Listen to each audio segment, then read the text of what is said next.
So if you would please, Chris, I always ask people to state their full name Hmm. and their, role. So in your case, realtor, and how long you've been in New Orleans. Well, I moved into New Orleans in early 2002 from Birmingham, Alabama, which is where I'm from originally, and have been here ever since. And so tell me a little bit about where you live in New Orleans, what neighborhood it is. One of the things I know from having lived here a long time ago is that each neighborhood in New Orleans has its own characteristics. And one of the things that we want to bring to people who have never been here or who have whatever sort of perceptions of New Orleans is a sense of why it is such a unique place to live. If you wouldn't mind giving us a little bit Sure. of that information. So I live in the university area, right close to Tulane University, Audubon Park, Loyola University. Great neighborhood. A little bit further down St. Charles Avenue, headed further uptown. And could you tell us a little bit about the other neighborhoods in New Orleans? We've got so many different neighborhoods, from the university area to the Carrollton to the Ferret Corridor to Mid-City to Fontainebleau to Broadmoor to the Garden District, the Lower Garden District, the Warehouse District. There's probably 50 plus different neighborhoods in the city. And so when people talk about uptown, what are they referring to?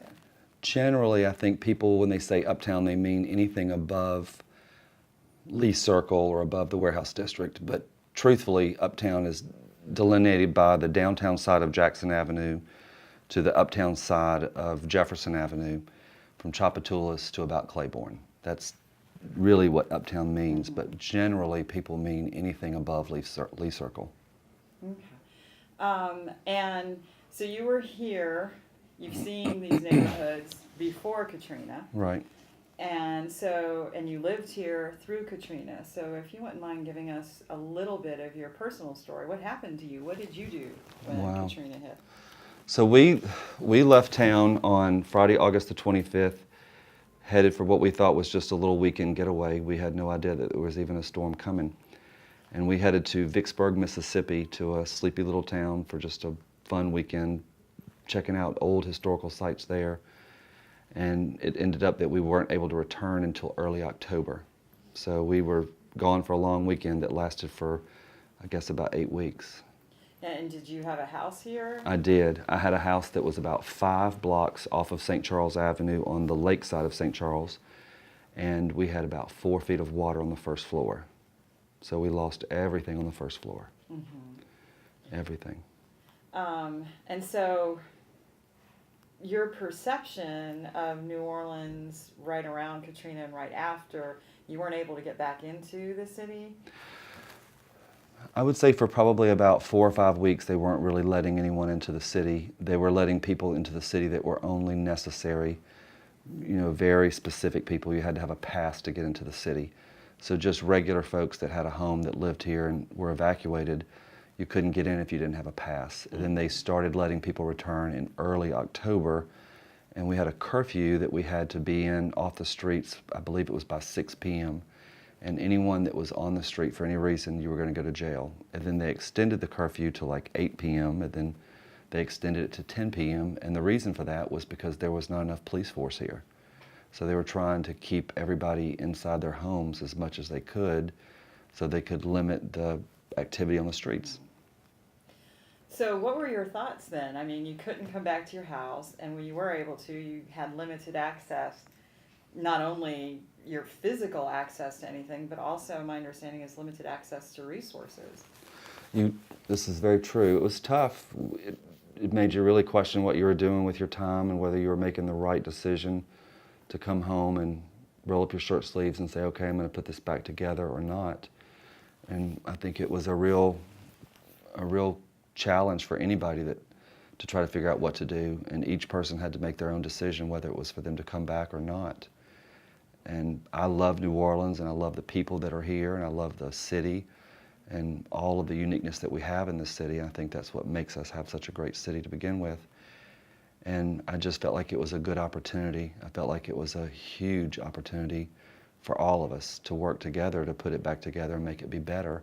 And I think that's what's happened all these years later, is we have a city that's really better than it was before.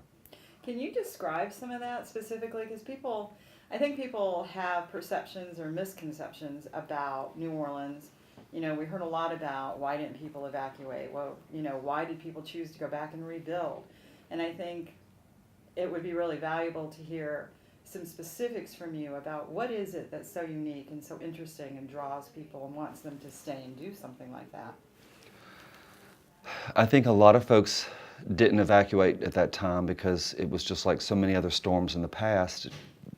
New Orleans had weathered the storm so well that it just seemed like it was just another storm that we'd have to just hunker down and get through. And if I had not been away for the weekend, truthfully, I probably would not have evacuated either. It was just divine intervention that we had a little planned exodus to go to Vicksburg, Mississippi for a long weekend. Otherwise, I might have been one of those folks that was right here stuck in the city at that time too. So I think most people here in town are used to the idea of a hurricane and just hunkering down and getting through it. Hurricane Katrina was something that was very different. And I think by the time it became apparent that it was going to be as big as it was perhaps too late. So there were a lot of folks that were just here and just had to kind of get through it as best they could. And then I think there's a segment of our population that maybe they weren't prepared financially enough, that didn't have the resources to kind of pull it together and go check into a hotel and go out to dinners and lunches and breakfasts and make it all happen that way. You know, just economically, it might not have worked for them that way. So I think that's kind of why there were so many people here that were stuck behind. And you said you decided to rebuild even in the face of knowing there was going to be lack of resources and not even being able to work after 6 p.m. some days, whatever. Initially it was 6 p.m. I think that at that time there felt like there was a great opportunity as a whole for all of us. Everyone that came back had this great enthusiasm and had this great synergy that they were willing to help their neighbors and help other people that might not have been their immediate family try to get back on their feet. So everyone really worked well together as a city to try to get it back up and running again, because we all wanted New Orleans to return to what it was. And I think that we've been successful with that. I think New Orleans is better in some ways than it was before. A lot of the neighborhoods that were run down have been rejuvenated and renovated, and there are homes that people live in today that even before Katrina, they were just abandoned, derelict buildings that nobody cared for, and that's not necessarily the case today. A lot of the neighborhoods that had been forgotten about have returned, and they've been redeveloped, and people live and call that home. So some good has come from all that. Can you tell me what those neighborhoods are and what is the change that you're talking about? Oops, Uh-oh. sorry. Oh, it's okay, Is it okay? it should be okay. Are you still getting on here, okay? The audio's still okay. Okay, good. Okay. Keep I going. think that some of the neighborhoods that I feel like have come back as a result of the rebuilding and the redevelopment have been things that are along the lakeside of St. Claude, what we're calling the New Bywater and the New Marigny. The Treme certainly has had a resurgence. There's parts of Gentilly that have started to spring back to life as a result of Katrina. And predominantly it's a lot of young families, people that have just gotten married or just have gotten their first real job and have started to think about wanting to own a home and have wanted to move into a part of the city that's coming back around. And those are areas that maybe were in a little bit of a decline before Katrina. And so there's a lot of redevelopment and gentrification that's occurring in those neighborhoods, and it's good. It's making the neighborhoods be better than it was before. And you can drive through those areas today and see it clearly. So one of the things I'm interested in is your perspective as a realtor, because you were a realtor before. Mm-hmm. And then I'm assuming there was like this sort of disaster time frame where very little was happening. How long did that disaster time frame last? Before Katrina came along, I want to say we had 20 or 26 things that were under contract to close all around the weeks after Katrina. You know, when you're in real estate, you're constantly working on putting things together, and some things close at the end of the month, some things close at the very beginning of the month, and some things close in between there. So while we were evacuated, those files are still alive, and those people are still under contract to buy or sell whatever it was that we were working on. And when we returned to the city, I remember there was an agent that called me, and I had the first 3 closings in the city of New Orleans. The first 3 real estate closings. And I remember an agent calling me saying, how did you do that? What was the secret? What did you do to make this happen? Because lenders were reluctant to want to go forward on financing a buyer that was financing their purchase. And because a lot of times I work with predominantly local lenders, they knew that New Orleans was going to come back online. And I have a good relationship with a local title company that we always use, and we were able to network with them from a distance. So I would say probably within a week or 2 of returning to the city, we had 3 closings. And then it wasn't too long before there were 2 or 3 more, and then it wasn't too long before other agents were having 2 or 3 closings. And then before you know it, it's just like this snowball that just starts to roll around and build and get bigger and bigger and bigger.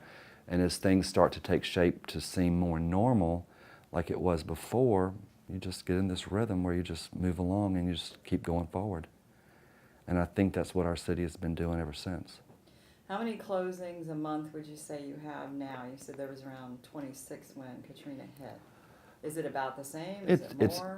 I wouldn't less? say that every month we're having 26 closings. I would say that our business is as strong as it was before Katrina, and in many ways it's stronger.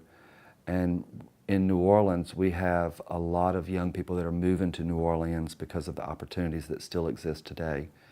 I have a number of clients that moved here from outside of the state of Louisiana as a result of New Orleans and Katrina, and they saw it as an opportunity.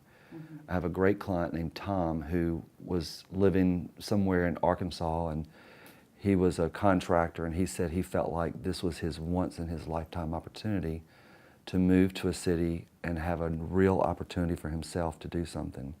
And today he's one of the biggest contractors in town, and it's a result of him taking a chance and moving to New Orleans to say, hey, let me help make a difference with this city.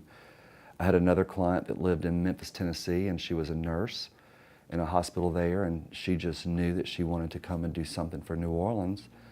And she moved to New Orleans because of Katrina, and she wanted to work and operate as a nurse here in the city, and that's exactly what she did. And those are just 2 stories of countless stories.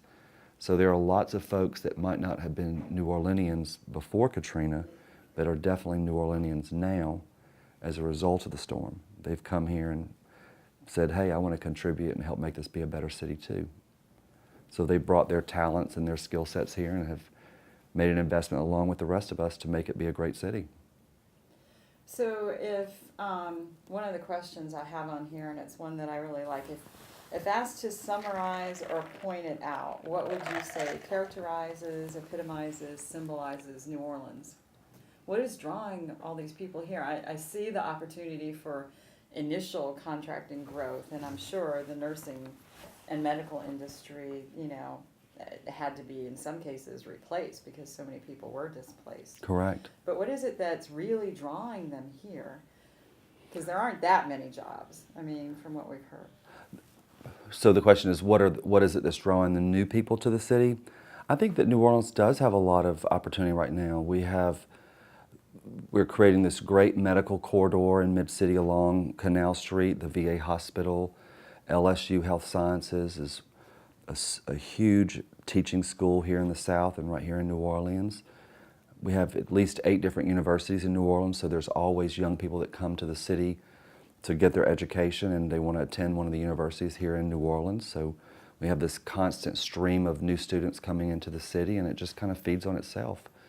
I think New Orleans has real opportunity. I think we're in the best position that we've ever been in to move our city forward beyond just being known for tourism and the French Quarter. We have a lot of great things outside of just the French Quarter and the tourism. So I think New Orleans is headed in a very positive direction.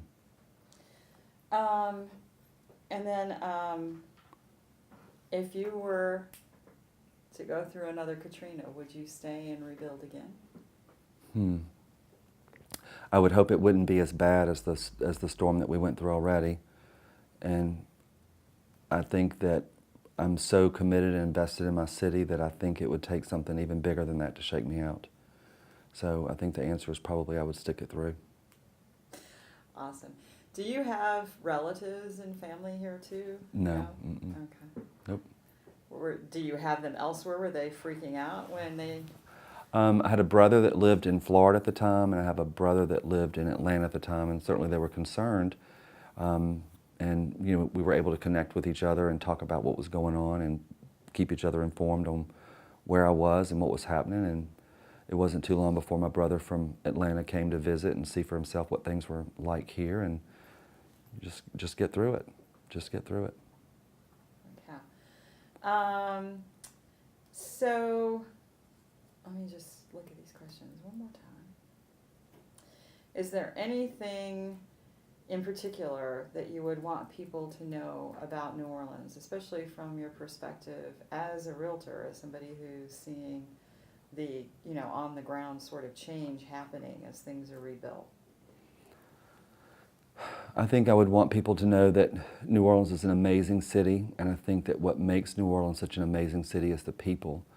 And I've said for a long time, long before Katrina, that what I find with the people in New Orleans, for the most part, they really don't care about who you are or where you come from or what kind of car you drive or how much money you have or who your family is. They're more concerned with, are you having a good time? They're more concerned with, are you hungry? Are you thirsty? Can we pour you a cocktail? And they're really down home people. And I think that by approaching days like that every day, it's just such a welcoming city. And I find that time and time again, there are real people that live here without any pretense, without any attitude. They're just very southern down home people, and that's what makes New Orleans be what it is. It's the people. Awesome.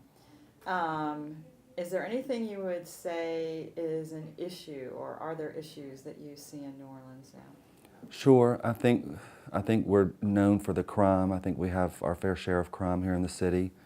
I think that we struggle to attract police officers to the police force. I think that our police force is understaffed, and I think that's something that our city government is wrestling with, how to get in balance and how to attract qualified, good new officers and get them onto the streets. And I think that we need to do more to make their salaries be more competitive and make them be more appreciated and show them financially how much the city values them as officers. So I think that our biggest challenge that we face at this time is attracting and retaining more police officers to the city force and stamping out the crime that we have.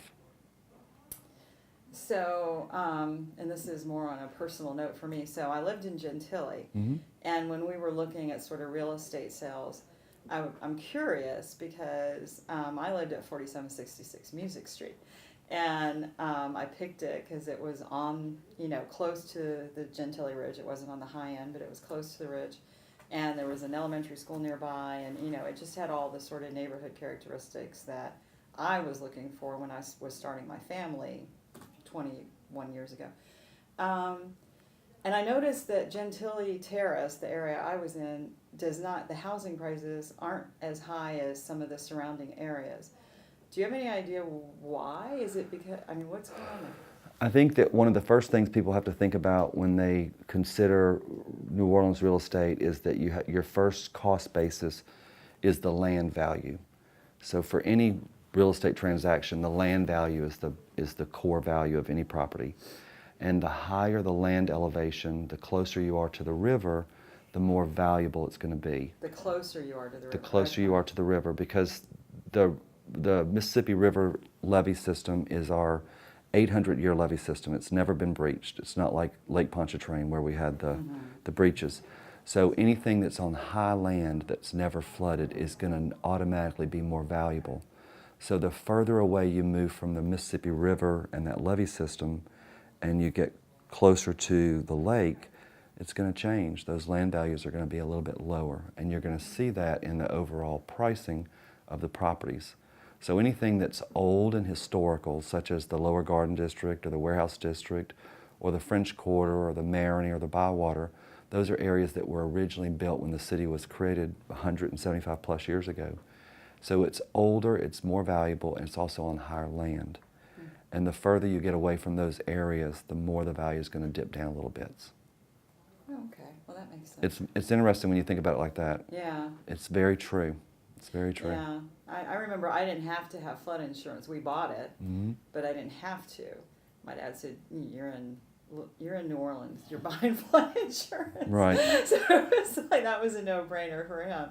But it was interesting because my neighbors right next to me had to have, because we were on the slope. Mm. And I didn't when I bought, but we did anyway. And then the slope went up from there. And then I just ask everybody that we talk to, where should we eat in New Orleans? Where do you recommend? Oh, we've got so many great restaurants. Do you have any favorites? Well, I have a few favorites, but we've already hit all of them. Such as what? Well, so one of my favorites was always going to Acme Oyster House. Mm. I always loved going up to the West End and hitting those, although Brunings is gone, but we've been to Blue Crab. A couple of the other places, I always go to Angela Bricata's, although I haven't taken these guys there yet.